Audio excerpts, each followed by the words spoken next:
Surat police કમિશનરની અધ્યક્ષતામાં યોજાયેલી સંકલન સમિતિની માસિક બેઠકમાં શહેરના ટ્રાફિક અને માર્ગ સુરક્ષાના મુદ્દાઓ પર વિસ્તૃત ચર્ચા કરવામાં આવી હતી।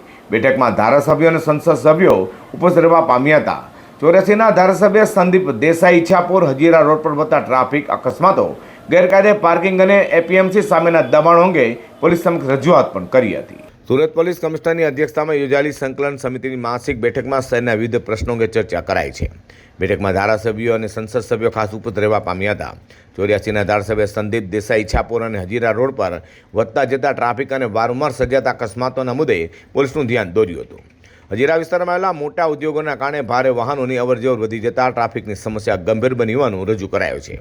રસ્તા પર ગેરકાયદે અને આડેધડ પાર્ક થતા ભારે વાહનોના કારણે અકસ્માતો સર્જાતો પણ જણાવ્યું છે। ખાસ કરીને રાત્રિના સમયે હાઈવે પરના ગેરકાયદે પાર્કિંગને દૂર કરવાની માંગ કરાઈ હતી। આ ઉપરાંત સુરત એપીએમસી માર્કેટ સામે થયેલા ગેરકાયદે દબાણો દૂર કરવા અને ટ્રાફિક પોલીસ તેમજ સ્થાનિક પ્રશાસનના સંકલનથી પ્રશ્નોનો ઉકેલ લાવવા રજૂઆત કરાઈ છે। પોલીસ કમિશનર દ્વારા દર મહિને ધારાસભ્ય છે સંસદ સભ્યોની સંકલન મિટિંગ થાય છે। આજની મિટિંગની અંદર મારી વિધાનસભાના જે પ્રશ્નો હતા, આ ખાસ કરીને ઈચ્છાપુર હજીરા રોડ પર જે મહાકાય ઉદ્યોગ આવેલા છે અને રસ્તાની બાજુમાં પાર્કિંગ થાય છે અને પાર્કિંગ થવાના કારણે ઘણા અકસ્માત પણ થાય છે, ટ્રાફિક જામ થાય છે, સમય બગડે છે, ઇંધણ પણ બગડે છે। એ બાબતમાં અમે આજે રજૂઆત કરી છે।